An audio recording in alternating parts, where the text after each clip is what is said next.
Hello all my friends, कैसे हो आप सब लोग। आज हम डिस्कस करने वाले हैं संस्कृत फर्स्ट सेमेस्टर का 2021 का प्रीवियस ईयर क्वेश्चन पेपर। ठीक है, तो देखिए पहला आपके हैं ऑब्जेक्टिव क्वेश्चन, उसके बाद क्या है वेरी शॉर्ट, फिर शॉर्ट क्वेश्चन। ठीक है, तो हम एक एक करके सारे सॉल्व करते हैं। पहला क्वेश्चन है हमारा एकोन त्रिंशत का बोधक है। ठीक है, तो एकोन त्रिंशत शब्द क्या होता है। त्रिंशत का मतलब होता है 30, और मैंने आपको पिछली वीडियो में ही बताया था कि एकोन का मतलब क्या होता है। एकोन का मतलब मैंने क्या बताया था, एक कम। ठीक है, तो एकोन 30 में से एक कम करा तो कितना बचा, 29 बचा ना। तो एकोन त्रिंशत शब्द का अर्थ क्या हो गया, 29। ठीक है, अब नेक्स्ट क्वेश्चन है लट लकार प्रथम पुरुष बहुवचन में दा धातु का रूप है। अब देखिए लट लकार किसके लिए प्रयुक्त होता है, लट लकार होता है वर्तमान काल के लिए। ठीक है, मैंने आपको सब बताया था, लट लकार, लंग लकार, लिरट लकार, विधिलिंग। ठीक है, ये सब मैंने आपको बताए हैं, तो आपको क्या है ये सब याद कर लेने हैं। ठीक है, तो लट लकार प्रथम पुरुष में क्या आता है, ददती। ठीक है, क्या आता है, ददती, ददंता, फिर क्या आता है, ददती। ठीक है, तो यहाँ पे क्या आ जाएगा आपका, बहुवचन में प्रथम पुरुष बहुवचन में आ जाएगा ददती। ठीक है, तो आपका डी ऑप्शन यहाँ ठीक हो जाएगा। नेक्स्ट आपका क्वेश्चन है अधिकरण कारक का चिन्ह होता है। तो अधिकरण कारक का चिन्ह क्या होता है, देखिए क्या होता है, कारक कितने होते हैं, कर्ता ने कर्म को करण से संप्रदान के लिए अपादान से अलग करने के अर्थ में संबंध काकी के रारी रे। ठीक है, अधिकरण में पर, तो ये अधिकरण में क्या होता है, में पर होता है उसका जो चिन्ह होता है। ठीक है, नेक्स्ट हमारा क्वेश्चन है लिखसी रूप है। अब देखिए लिखसी रूप, लट लकार प्रथम पुरुष, लट लकार मध्यम पुरुष। ठीक है, लट लकार प्रथम पुरुष बहुवचन क्या होता है, लिखसी। तो लिख, जो आपका लिख धातु है पट धातु की तरह चलेंगे, तो पढ़ती, पढ़ता, पढ़ंती, पटसी, तो लिखसी। ठीक है, तो लट लकार में मध्यम पुरुष और एक वचन। ठीक है, मध्यम पुरुष में है ये, पहले हमारा प्रथम पुरुष होता है, फिर मध्यम पुरुष होता है, फिर आपका उत्तम पुरुष होता है। तो यहाँ पे आपका दूसरा वाला ऑप्शन ठीक हो जाएगा। ठीक है, नेक्स्ट हमारा क्वेश्चन है लूता शब्द का अर्थ है चुईया, मकड़ी, भवरा या हंस। बताइए क्या होता है। देखिए चुईया को तो मूषका कहते हैं, मकड़ी को कहते हैं लूता। ठीक है, मकड़ी को बोलते हैं लूता, भवरे को क्या बोलते हैं, भ्रमर या भौरा भी बोलते हैं। ठीक है, हंस को क्या बोलते हैं, बताइए आप लोग ये मुझे बताना कि हंस को क्या बोलते हैं। ठीक है, नेक्स्ट हमारा क्वेश्चन है दो पशु और दो पक्षियों के नाम लिखिए। तो देखिए अश्वह, अश्वह मीन्स क्या होता है, घोड़ा। अजा मीन्स क्या होता है, बकरी। अजा मीन्स बकरा। ठीक है, और गजा मीन्स हाथी। आप बहुत सारे लिख सकते हैं। ठीक है, और दो पक्षियों के नाम क्या है, चटका, चिड़िया होता है चटका मीन्स। कोकिला मीन्स क्या होता है, कोयल। काका, काका भी लिख सकते हैं आप। ठीक है, बहुत सारे हैं, आप कोई से भी दो लिख सकते हैं। ठीक है, नेक्स्ट क्वेश्चन है हमारा संस्कृत में पुरुष कितने होते हैं। तो देखिए मैंने आपको पिछली वीडियो में ही बताया था कि पुरुष 3 होते हैं, मध्यम पुरुष, प्रथम पुरुष, मध्यम पुरुष और उत्तम पुरुष। प्रथम पुरुष, ठीक है, प्रथम पुरुष में क्या आता है, देखिए उत्तम में तो आता है मैं। ठीक है, फिर उसके बाद आता है मध्यम में आता है तुम, और प्रथम पुरुष में आता है वह। ठीक है, प्रथम पुरुष में क्या आता है, वह। तो संस्कृत में पुरुष कितने होते हैं, संस्कृत में 3 पुरुष होते हैं, प्रथम पुरुष, मध्यम पुरुष और उत्तम पुरुष। ठीक है, नेक्स्ट हमारा क्वेश्चन है भविष्य काल के लिए कौन सा लकार प्रयुक्त होता है। तो भविष्य काल के लिए कौन सा होता है, लिरट लकार। ठीक है, वर्तमान काल के लिए लट लकार, और आपका भूतकाल के लिए क्या होता है, लंग लकार। आगे बात समझ में। नेक्स्ट हमारा क्वेश्चन है विद्या ददाति विनियम का क्या आशय है। तो विद्या ददाति विनियम, तो विद्या विनय देती है, ददाति का मतलब क्या होता है, देती। ठीक है, तो विद्या विनय देती है। नेक्स्ट हमारा क्वेश्चन है मति शब्द किस विभक्ति और वचन में है।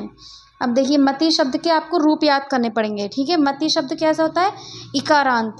ठीक है। इकारांत होता है तो इकारांत में आपको हरि हरि के जो रूप होते हैं और मति के जो रूप होते हैं वो क्या होते हैं, सेम होते हैं। तो आप इन दोनों के, अगर इन दोनों में से एक का भी रूप याद कर लेते हैं तो क्या है, आपको दोनों रूप याद हो जाएंगे। तो मति शब्द किस विभक्ति में आता है, द्वितीय विभक्ति और बहुवचन में आता है।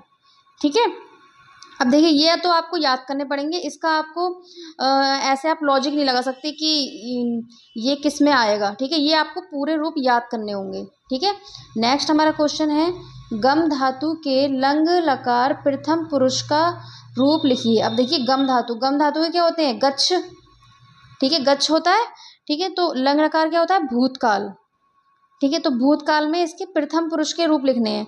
तो इसके प्रथम पुरुष के रूप क्या होंगे, अगच्छत अगच्छताम अगच्छन। ठीक है, अगच्छत अगच्छताम अगच्छन। नेक्स्ट हमारा क्वेश्चन है लघु उत्तरीय क्वेश्चन। ठीक है, तो देखिए संज्ञा शब्दों का प्रयोग करते हुए लट लकार प्रथम पुरुष में 4 वाक्य लिखिए। देखिए लट लकार मतलब वर्तमान काल। ठीक है, मतलब वर्तमान काल में आपको 4 सेंटेंस बनाने हैं, बहुत सरल है। ठीक है, रामः पठति, राम पढ़ता है। ठीक है, श्यामा लिखती, श्याम लिखता है। गीता खादती, गीता खाती है। सुरेश गच्छति, सुरेश जाता है। ठीक है, कितना इजी है ये, याद हो गया आपको। ये तो ऐसे ही आपको बनाने हैं, ऐसे किसी में भी आपसे, इसमें आपसे लट लकार पूछा है, किसी में आपसे लिरट लकार भी पूछ सकता है, लंग लकार भी पूछ सकता है। तो आपको उसमें भी क्या है, ऐसे ही बनाने हैं। बस क्या है, यहाँ पे जो आपका जो ये लकार है वो चेंज हो जाएंगे। ठीक है। नेक्स्ट क्वेश्चन है, अस्मद शब्द का रूप प्रथमा तृतीय चतुर्थी व सप्तमी विभक्ति के तीनों वचनों में लिखिए। अब देखिए अस्मद, अस्मद माने क्या होता है, मैं। ठीक है, और अश्मद और युष्मद ये आपको दोनों याद करने पड़ेंगे। ठीक है, समझ में आ रही है। देखिए यहाँ पे मैंने आपके सारे ही रूप लिख दिए ताकि आपको क्या हो, याद करने में दिक्कत ना हो। ठीक है, तो आप कैसे याद करेंगे इसे, आपसे देखिए प्रथमा तृतीया चतुर्थी और सप्तमी पूछिए, सप्तमी पूछिए, तो क्या है आपको ये याद होने चाहिए सब। ठीक है, तो मुझे किस तरीके से याद है, मैंने तो ऐसे में याद किए थे, अहम माम मया महयम मत मम मई। ठीक है, आवाम आवाम आवाभ्यम आवाभ्यम आवाभ्यम आव्यो आव्यो। ठीक है, वयम अस्मान अस्माभि अस्मभ्यम अस्मत् अस्माकम अस्मासु। ठीक है, तो ये आप लोग याद कर लेना इसे अच्छे से, क्योंकि आपको ये तो याद करने ही पड़ेंगे। और ये भी नहीं है कि अश्मत के अगर आप याद नहीं करेंगे तो ऐसा भी हो सकता है यही वाला पूछ ले क्वेश्चन पेपर में फिर। तो इसलिए अश्मत और युष्मत दोनों ही बहुत इंपॉर्टेंट है, आपको ये दोनों क्या है याद करने पड़ेंगे। ठीक है। नेक्स्ट हमारा क्वेश्चन है, 1 से 10 तक की संख्याओं को संस्कृत में पुल्लिंग शब्द में लिखिए। अब देखिए 1 से 10 तक की संख्या है, तो देखिए 1 2 3 4 5 6 7 8 9 10। ठीक है, फिर इसके बाद क्या है 11, मैंने आपकी 20 तक लिख दी है ताकि आप लोग 20 तक याद कर लो। 1 10 2 10 3 10 चतुर्दश, यहाँ पे पंचदश होगा। ठीक है, यहाँ पे ये गलती से लिख गया है षोडश, यहाँ पे आप इसको काट के पंचदश कर लेना।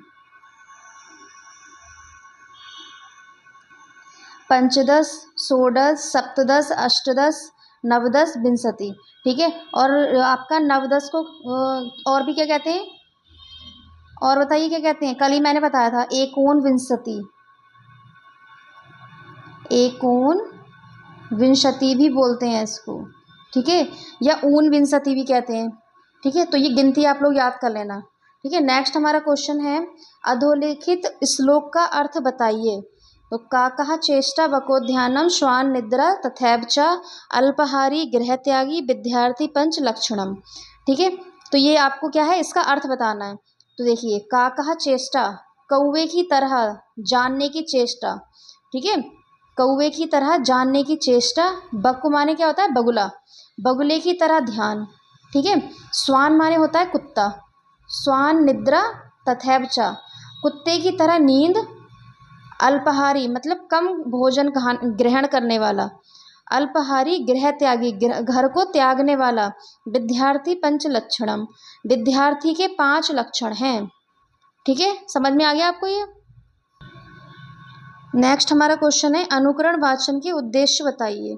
तो देखिए अनुकरण वाचन के उद्देश्य, अनुकरण वाचन द्वारा शुद्धोच्चारण कराया जाता है। मतलब बच्चों का, देखिए अनुकरण वाचन होता क्या है, ठीक है। अनुकरण वाचन होता है कि क्लास में जो टीचर है वह क्या है, पहले बोलता है और उसके पीछे पीछे क्या है, बच्चे उसे दोहराते हैं।